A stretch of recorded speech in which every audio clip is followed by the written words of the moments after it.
God's not a liar like you guys are. So when God makes a promise, he's going to keep it. And when you see in Hosea is God is not a stubborn man who lacks compassion. Therefore, he will change his mind. And you're like, whoa, he is going to change because he's not a man. What's going on here? We even don't know whether God exists. Why we should talk about, does God have emotions? Everything we do in life is speculative. I mean, come on.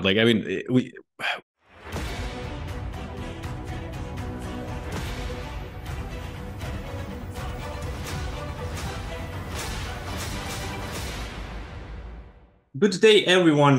Welcome to NT Podcast, the best channel in the Balkan in the field of connecting science and religion. My name is Nemanja, and today's guest is, for the second time, Dr. Ryana Mullinsa. Welcome. How are you? Doing all right. Thank you for coming, and let's dive straight into our topic for today, God and emotions. With that in mind, let's start with the definition of emotions. Dr. Mullins, what are emotions? So emotions are a felt evaluation of a situation. So emotions have two components to them. They have what's called a cognitive component, and then they have an affective component. So the cognitive component, it's kind of what your emotion is about. So your emotion, it mentally represents your situation as being a particular way. Yeah. So, and then the affective component is what it's like to have that sort of evaluation. So let me give you an example of this. So imagine there's a dog that's like barking in front of you, and you kind of evaluate this as being scary. So your emotion is about that dog. It's representing the dog as having a particular value or disvalue, in this case being scary. And then there's something that it feels like to be scared. So your emotion is about something, it's evaluating something, and there's something that it's like to have that evaluation. Thank you. Is there a difference between emotions, feelings, and motives? Yeah, this is really complicated. I don't have like a lot of interesting things to say on this. So most philosophers of emotion, what they do is they'll try to say there's this wide affective domain, like this domain of feelings, and emotions are just one little part of that domain. And what distinguishes emotions from other feelings is the cognitive component. So remember earlier I said emotions are about something in the world. So if I stub my toe, say like middle of the night, I'm staying in my friend's apartment at the moment while I'm in Scotland, and I'm walking through the middle of it, and I stub my toe on something. I'm in pain. Now, the pain is not an emotion because the pain is just a mere feeling. It's not about anything. Whereas I might also have lots of emotions about that pain. I would be really angry at whatever it is that I stub my toe on. So I might be like swearing a lot and be like, because I'm angry about something. So the anger would be the emotion in this case, because it's about me stubbing my toe. Whereas the pain of just simply stubbing my toe is just a feeling. It's not about anything. So that's the difference between feelings and emotions. But you also asked about motives. So motives or reasons for acting. There's an interesting way that emotions and motives kind of go hand in hand. Your emotions are grounded in your cares and your concerns. So you care about something if you deem it to be worthy of action and to be worthy of your attention. So you think it's worth paying attention to, and you think it's worth acting on behalf of. That's what it means to care about something. And your emotions are grounded in your cares and concerns. You think something's worth paying attention to. Reasons or motives, those are things that explain why you act in the ways that you do. What your emotions often do is they are identifying different motives. It's not always the case because your emotions are picking out values or disvalues in the world. But a lot of times those values or disvalues that your emotions are identifying, what they're identifying are things that would give you reason to act.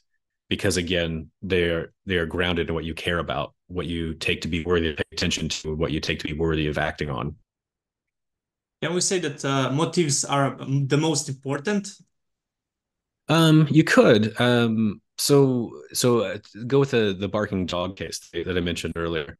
You're like perceiving this dog as being like scary, and so the scariness, like it's picking out lots of different things. It's grounded in a care and concern for your own well-being. And so you're becoming aware of a threat to your own well-being. And so you're becoming aware of something that you should probably respond to and act on, and that motivates you to act. So it's like a cluster of things that your emotions are kind of picking up and identifying. So it's hard for me to say it's the motive is the most important, because there's a lot of things that are important that are kind of factoring in. Oh, I should be motivated to act this way. So it's a cluster of things. I think it's gathering. It's like capturing. Okay, you defined what is emotion, but now, does God have any emotion? Yeah. So it depends who you ask. And here's the surprising thing is most models of God say, yes, God does have emotions. So the big debate here is over impassibility and passibility. So let me say what those are, and that'll explain why both views actually affirm that God has emotions. They just disagree over which emotions God can have. So impassibility says God cannot suffer. That's the big claim you always hear. But you have to ask, why can't God suffer? Like what's the deal there? And so here's what impassibility says. Impassibility says it is impossible for God to be moved or influenced by any considerations outside of himself for his beliefs, his emotions, and his actions. That still doesn't explain why God cannot suffer. And so they're like, well, okay, hang on, let me tell you a little bit more. So God can have any emotion that's perfectly rational and perfectly moral. And you're like, okay, so why can't God suffer? And they're like, well, God cannot have any emotion that is inconsistent with his pure, undisturbed happiness, or his bliss. And you're like, whoa, what's going on there? Here's the claim. The claim is that to be happy, you have to be in the perfect relationship with the greatest good. God is the greatest good, so should be perfectly happy. And then further, this is what the Impasibilist will say, it is immoral or irrational for God to be moved by anything other than the great good. So anything less than God, anything other than God cannot move God from that state of perfect happiness. So God's going to have at least that one emotion, happiness, and apparently any emotion that's consistent with happiness. So that's impassibility. Let me say passibility. So passibility, what they say is that God can suffer, depends on what the way the world is. God can be moved or influenced by things outside of himself, for his beliefs, for his emotions, for his actions. And God's emotions are always perfectly rational. They're always perfectly good. They're like morally good. But here's the thing. Sometimes it is rational. Sometimes it is moral to be moved by things other than the greatest good. If God creates a universe that he cares about, that he thinks is worthy of his attention and worthy of his action, then he's going to have some range of emotional responses to it. When his creatures sin, maybe he's going to get angry. When they repent, the rational emotion to have is to rejoice. So God creates a world that he views and thinks that it's worth responding to in a whole range of emotional ways. All right. If we accept neoclassical theism, should we reject divine impossibility? I think so. Yeah. So if you're a neoclassical theist, what you're doing is you're rejecting either timelessness, immutability, simplicity, or impassibility, like one of those things. Saying God was the future, God creates the universe out of nothing, but one of those four attributes has got to go. And in this case, what a lot of neoclassical theists say is they'll say impassibility is false. It's got to go because it conflicts with what we see in the Bible, because the Bible never says God is completely unmoved by the world. Instead, it's God's constantly deeming the world to be good or bad, or he's happy about certain things, he's really upset about other things. And it seems like a rational thing to do, because again, certain emotions just are rational and right. They fit the situation very well. If you see your chosen people being completely destroyed, it's right to lament that fact. And you see that in Maya. God says, like, I wish my head was like an ocean, or a fountain that had enough tears to cry over you. So the neoclassical theist says, like, that's the rational and morally good emotion to have in those cases. Okay, did God really suffered on the cross in his nature, or is this only symbolic? Yeah. So if you're an impassibilist, you have to do some really fancy footwork here. What you have to say if you affirm impassibility is that only the human nature suffered. The divine person, who's somehow identical to the divine nature, suffers, but not in the divine nature. He suffers just in the human nature. The problem you get is when you try to parse out what that means, and what it ends up looking like is that you've got God the Son over here, And you've got the soul and this body on the other hand, and the soul and the body are the thing that's doing the suffering. And what it looks like then is some other person is suffering, and that's not really great, because then we have Nestorianism, and Nestorius himself is like, when he looks at a lot of these claims from like Chalcedon and the councils, he's like, that's what I was saying all along, guys. And so you're like, oh, okay, this really does look like Nestorius's view, because he says it's his view. If you affirm passibility, you're already going to say, look, what we see in the Old Testament is God suffering with humanity prior to the incarnation. And so what we have in the incarnation is a new kind of intimacy, a new kind of solidarity between God and humanity taking place. So yeah, God is suffering it in the human nature, but he's also suffering in the divine nature, because it just doesn't make sense to say that this person who has a divine nature is somehow not suffering in one of his natures, but he is in the other. That they'll just say that's incoherent. And God already suffers anyway. So what's the problem? Great explanation. Thank you.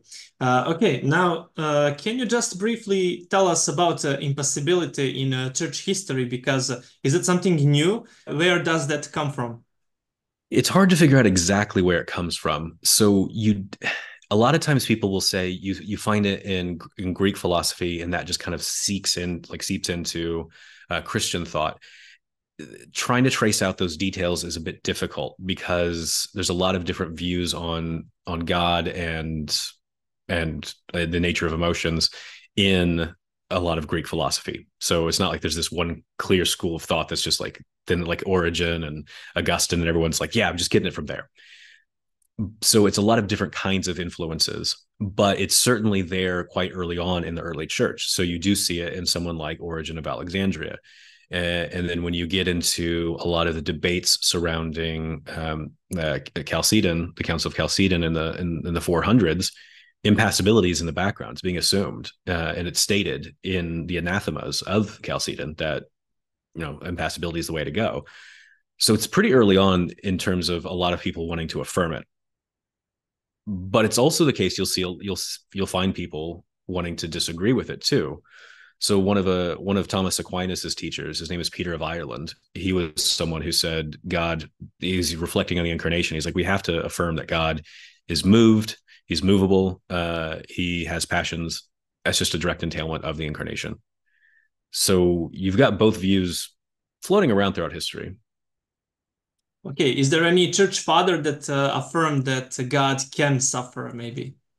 There's this one guy, his name is oh gosh, I'm not going to be able to pronounce his name properly. Thaumaturgus, I think is how you say it. That's not how you say his name. I see a lot of people point to him. And so he's like in kind of around the time of Chalcedon. When I look at Gregory of Thaumaturgus or whatever, when I look at the statements that he actually makes, I don't think he's really affirming passibility, because what it looks like he's saying in a very, very convoluted way, he's just saying, God can suffer if he acquires a human nature that can suffer. And so that's just what impassibility wants to say, is like, yeah, the divine nature can't suffer, but he's got this human nature that can. So sometimes I'll see this guy brought up and I'm like, I don't know. I don't think he's a good example. I think we need to look for some other examples. All right. And last question about this. Are there reasons from the Bible to reject impassibility? Mm-hmm. I mean, your average Old Testament scholar is just going to say, look, when you look at the entire biblical story, you never see impassibility there at all. You see everything the exact opposite. From start to finish, this is a God who is suffering in solidarity with his chosen people. This is a God who declares his creation as good and who's emotionally responsive to that. You see this from start to finish. There's never any deviation from that. I mean, entire Old Testament systematic theologies have just been written just called like the suffering God or God in emotion, which is one that came out like the emotions of God, which came out just like 2 years ago from an Old Testament scholar named David Lamb. So yeah, when you're just looking at the Bible, it just is a passible God. There's no impassibility there at all. Okay, thank you, Dr. Mullins. And now, does God feel emotions the same way we feel? Yeah, it depends what you mean by same way. If you just take the claim that emotions are felt evaluations of a situation, then yeah, God's going to have a felt evaluation of the situation. But what people get really hung up on, and this would be where the difference is in our case, most of our emotions have some kind of correlation to our physical body. Our emotions are not identical to our physical body, because it's not like your emotions are always just like in one spot over here or there or something. But your emotions are often correlated to some sort of physical feeling in your body. And if God does not have a physical body, then you're not going to be able to say, oh, God's emotions correlate to, this physical body part here or there. But God would still have emotions in the sense of he has felt evaluations of the situation. Great. And what is the difference between God's and human wrath? His wrath, yeah. So, okay. Emotions, like I said, they're felt evaluations of the situation. And your emotions can be correct in terms of do they actually fit the situation? And then they can also be rational depending on how intense the emotion is. So you've got two different kinds of things going on here. One is, did I get my emotion right? And then the second is, do I have the intensity of my emotion right? So say there's a lot of times where you've got the right to be angry. Like somebody offends you, something offends you. And so you've got the right to be angry. So you got the emotion type correct. Anger, that's the good one. But a lot of times we get more angry than we should about different things. And so we can just like be way more angry than we ought to be. Like you've got the right to be angry, but not the right to be like just calm down a bit, So those are cases that we have all the time. We experience this all the time. With the case of God, you would never have that. God's wrath, his anger would always be appropriate, and it would always be the appropriate intensity. It would always fit the situation just perfectly. So you wouldn't have these kind of mistakes, or you wouldn't have God just getting like way too angry and you have to be like, God, can you please just calm down? You're not going to have that with God. Okay, can you just a little more explain what is God's wrath? Can you give some examples and something? Yeah. So when you're looking at the impassibility tradition, things get kind of weird. So you've got some people saying God has wrath, and others going, no, remember, God can't have any emotion that's inconsistent with his happiness. So how are you going to get wrath? And they'll go, well, he's got a happy wrath. And you're like, a happy wrath? What is that? They're like, it's kind of satisfying, to be angry. And you're like, I don't know about you, but when I've been angry, it's usually it's not really, happiness is not like the thing that kind of comes to mind. So you've got those people, some of those people who want to say God has a happy wrath, and I'm like, cool story, bro. Whereas if you affirm passibility, the claim of wrath, it's just very straightforward. It's just the anger. It's just the emotion of anger. That's it. God is angry at the situation. What impassibility tries to do is they'll try to say there's two parts of God's wrath. There's the emotion of anger, and then there's the action to punish you. And that's what we mean by wrath. And then since impassibility says God can't have emotions that are inconsistent with his happiness, they'll go, he doesn't have the emotion part, but he still acts to punish you. And I want to go, hang on. So impassibility means God cannot be moved or influenced for his beliefs, emotions, and actions, but he's still acting to punish me. Why is he acting to punish me? Because it can't be anything I've done that influences him to do that. So like James Dozel, who affirms impassibility, he says, our sins, be they ever so many, have no influence on God. And you're like, so where is God's wrath? It seems like it's just gone. Like he can't rationally act to punish me. Whereas if you affirm passibility, you're going to say, no. Like God's angry, and that anger might motivate him to punish you. Depends on if, forgiveness or mercy is also justified, but, it could lead to some serious punishment. Interesting. If I remember correctly, in some passages in Bible, I think that it is written that God is really angry, and in next paragraph you see that he bless people or something like that. Do you agree with that? Do you see something? You do. You see, there's a lot of places like this. So one of the more interesting ones is in Hosea. So the book of Hosea. So you see throughout the Old Testament these different statements that God is not a man that changes his mind. But when they say that, they always say it in very specific ways. They're like, God's not a liar, that like you guys are. So when God makes a promise, he's going to keep it. And And when you see in Hosea is God is not a stubborn man who lacks compassion. Therefore, he will change his mind. And you're like, whoa, he is going to change because he's not a man. What's going on here? Well, here's what's going on. God has promised to show mercy, to show compassion towards his chosen people. If you get really angry, you can sometimes become very stubborn. Like this happens to all of us. We can be very stubborn where we don't want to show any mercy at all. So we can be very stubborn and not want to change our mind. We do not want to change our plan of wrath to a plan of forgiveness. But what God has done is he's made various promises to bless his people if they ask for forgiveness. And so because God is not a stubborn man who lacks compassion, he will change his anger to compassion. He will change it to forgiveness because that's the promise, the covenant he has made. Amazing. Okay. And does God emphasize with our negative emotions? Yeah. So empathy is it's a tricky one. So if you affirm impassibility, you are already saying God does not have any empathy at all. And so you're like, oh, no empathy. And you're like, yep, no empathy, no compassion. Okay. So the answer would be no right there. If you think God's passible, the answer is maybe, because you've got this big debate going on. Okay. So you've got some people, so like Linda Zygzebski saying God has this perfect empathy, but then you've got other people wanting to say no, they want to disagree with that. So people like Francis McConnell in Indiana, which is where I'm from, and then people like Bertrand Brasnett, who is from Scotland, which is where I'm currently located. They will say God's empathy has certain logical limits to it. There's certain things that's logically impossible for God to empathize with. So if there's some sin that you like some truly wicked, really heinous sin that you are just taking a lot of delight in, you're taking a lot of pleasure from, what these two guys will say is God cannot empathize with that. He knows that you are delighting in it, but he can't feel that with you because it's too wicked. It's just too immoral for God to really understand what it's like to delight in. So basically it's this. You've got some people saying, yes, God can empathize with all of your emotions no matter what. And you've got some other people saying there are certain moral or logical limits to how much empathy God can have.